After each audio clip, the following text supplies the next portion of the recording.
엄마대학 이재숙입니다.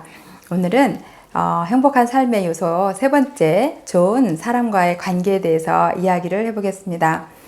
좋은 사람과의 관계만 있으면 삶 자체가 행복하죠.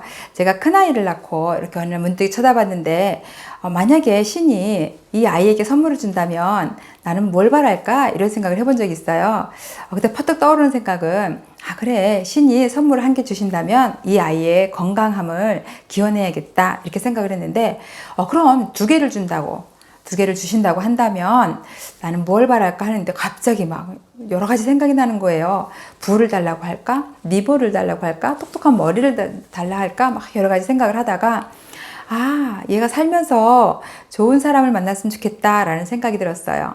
머리가 조금 부족해도, 돈이 조금 없어도 좋은 사람들을 만나면 행복하게 살 수 있을 것 같은 거예요. 좋은 친구를 만나고, 좋은 선생님도 만나고, 좋은 선배, 좋은 남편 이렇게 만나서 살면 한평생 행복하지 않을까 이런 생각을 하다가 문득 제가 소름이 쫙 끼쳤어요.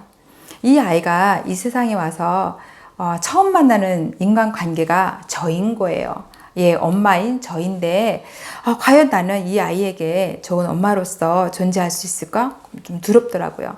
그래서 항상 무슨 일이 있더라도 이 아이와의 나와의 좋은 사이를 가로막는 거는 치워야겠다 이런 생각을 했어요. 공부 문제가 있어서 이 아이와의 갈등이 생긴다면 난 공부를 버릴래. 돈 문제가 있으면 나는 돈을 버릴래. 이 아이와의 관계를 선택할래. 이렇게 결심을 했습니다. 그러면서 이제 부모님을 한번 생각하게 됐어요. 저는 맏딸이다 보니까요. 아주 어렸을 때부터 부모님 옆에서 자본 적이 거의 없어요. 그래서 이렇게 곁에 엄마 아빠하고 이렇게 자고 그러면 막 어색하고 막 불안하고 이런 거예요. 항상 눈을 뜨면 동생이 있고 또 세월이 지나서 보면 또 그 다음 동생이 엄마 옆에 있고 그러니까 항상 저는 이렇게 멀어진 거죠. 그런데 어느 날부턴가 엄마가 제가 친정을 가면 이렇게 손을 만지세요. 손을 만지시고 어깨를 쓰다듬으시고 머리를 이렇게 만지시고 이러시더라고요. 마흔이 넘어가니까 어느 날 엄마가 제 볼에 뽀뽀를 이렇게 하시는 거예요. 너무 당황했어요. 다 큰 딸한테 엄마가 뽀뽀를 하시네. 그런데 한편으로는 너무 좋았어요. 엄마가 나를 이렇게 사랑하셨는데 표현을 못 하셨구나 그동안 이런 생각이 들더라고요. 저도 엄마한테 이제 좀 표현을 하고 싶은데 우리는 좀 낯설잖아요. 엄마 사랑해 이러고 요즘 애들이야 엄마가 너 사랑해 이런 말 많이 하지만 그런 사랑을 아래 애들한테는 막 쏟아붓는데 위로는 못 올라가죠. 그래서 어떻게 저는 부모님한테 나의 마음을 표현할까 하다가 이제 쑥스러우니까 제일 먼저 하는 건 이제 매달 이렇게 용돈을 보내드리는데 보낼 때마다 보내는 일을 바꾸는 거예요. 사랑해 엄마, 건강하셔요 엄마, 엄마 고마워요 이렇게 제 이름으로 보내는 것이 아니고 그 보내는 사람 이름을 계속 바꿨어요. 일단 이것만이라도 연습을 하려고 사랑해 엄마, 고마워요 엄마, 사랑스러워요 엄마 이렇게 말을 계속 바꿨는데 어쩌면 이것이 우리 엄마가 조금 더 맏딸인 저에게 이렇게 친근하게 다가올 수 있는 그 단서가 되지 않았을까 이런 생각을 한번 해봐요. 많은 사람들과 만나고 이렇게 상담을 하다 보면 참 슬픈 일 중에 하나가 부모님과의 관계인 것 같아요.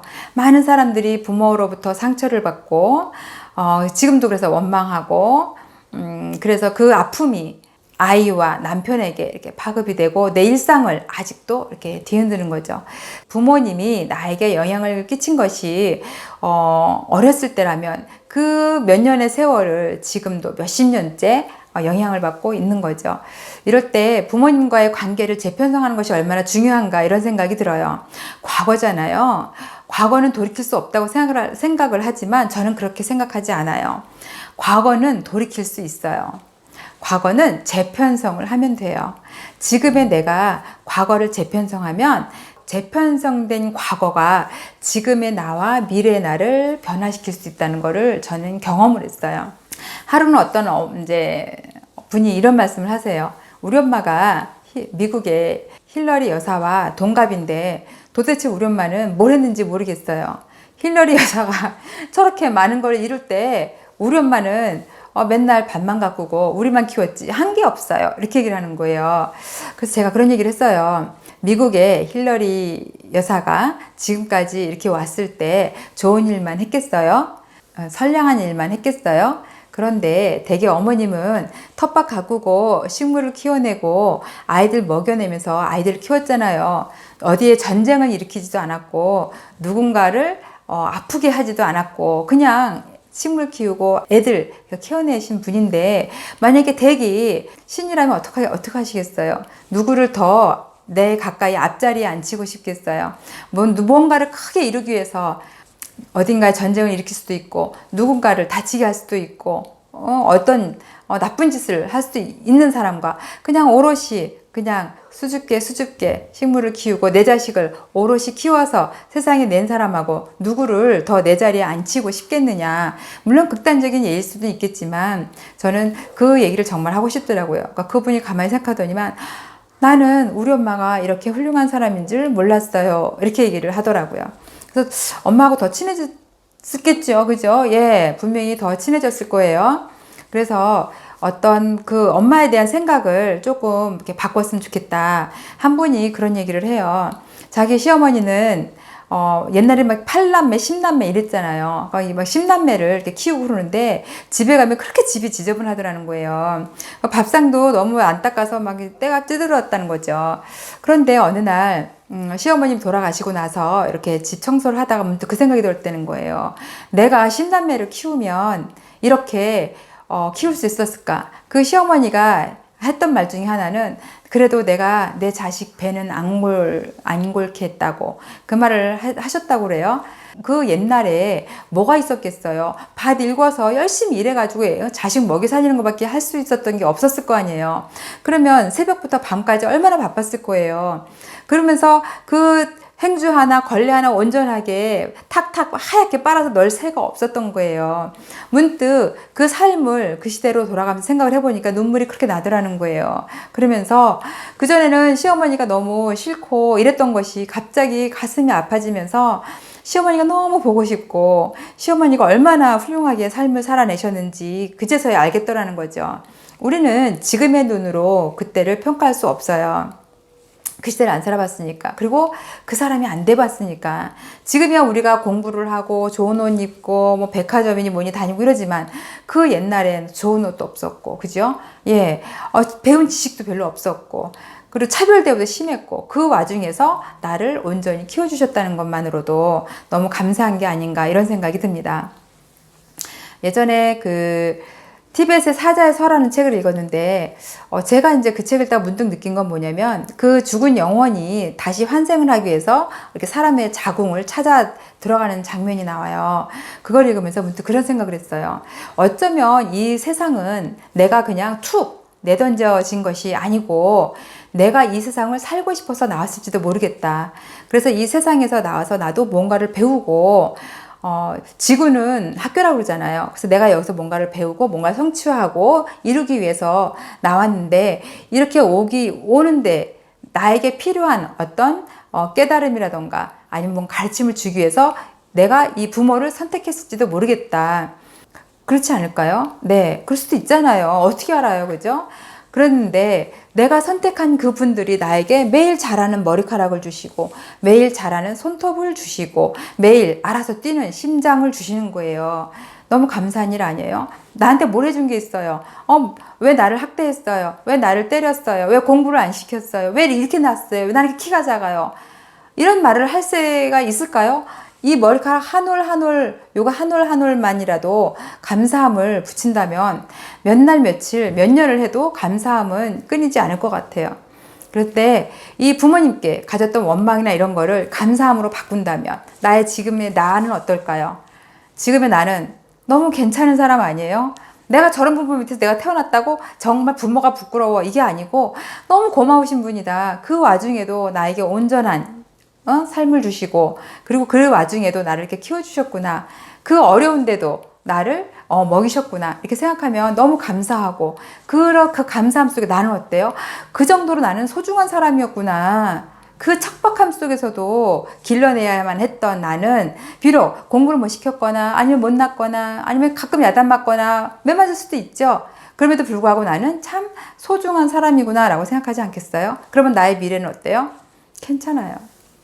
나의 소중한 내가 미래도 잘 살 거니까. 그래서 이제 부모님의 관계를 스스로든 아니면 전문가의 도움을 받아서든 재편성을 했으면 좋겠어요. 내 부모를 이해를 하고 이해와 그것이 감사로 이렇게 이어지면서 지금의 내가 얼마나 소중한 사람인지를 다시 한번 돌아보고, 그랬을 때 나는 내 아이도 온전하게 하나의 존재로서, 인간으로서 감사하게 키워내지 않을까, 이런 생각이 듭니다. 그래서 행복한 인간관계에서 먼저 부모님과의 관계를 한번 재설정을 해보시고 감사함을 생각하셨으면 좋겠어요. 감사할 게 없어요? 아니요. 왜 없어요? 머리카락이 얼만데. 여러분, 어머님한테 머리카락 하나 심어드릴 수 있어요? 네, 요즘 머리 심어주고 치아해주고 이런 거 있어요. 그런데 그게 잘하던가요?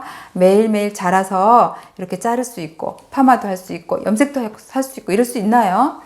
부모님이 내게 주신 이런 끊임없는 생명력에 비해서 나는 부모님께 아무리 무언가를 해드려도 별로 해드린 게 없는 것 같아요. 네, 한번 생각을 해보시고요. 그것이 내 아이와의 관계에서도 설정을 잘 하셨으면 좋겠어요. 그리고 내 남편 어때요? 남편. 내가 저 인간만 아니면 제가 선택했죠. 남편은 온전한 한 인격체와 온전한 내가 만나는 거예요. 나의 부족함을 채우기 위해서 남편을 만난 것도 아니고 남편의 부족함을 채우기 위해서 내가 만나지는 것도 아닌 것 같아요. 우린 서로 이제 이렇게 부족한 사람이 만나서 하나를 이룬다고 얘기를 하는데 저는 제 개인적으로는 그렇게 생각하지 않거든요. 온전한 한 남자 그리고 온전한 내가 만나서 온전한 삶을 서로 공유하고 나누는 거죠. 그랬을 때 남편을 즐겁게 봐줬으면 좋겠어요. 좀 내 마음에 안 들어도 그건 내 마음에 안 들 뿐 저 사람은 온전한 사람이다. 예. 저것이 내 눈에 거슬릴지언정, 저 사람은 이 사람의 역사로 봐서, 이 사람의 삶의 역사로 봐서는 저것이 정상이다라고 생각을 한번 해보셨으면 좋겠어요.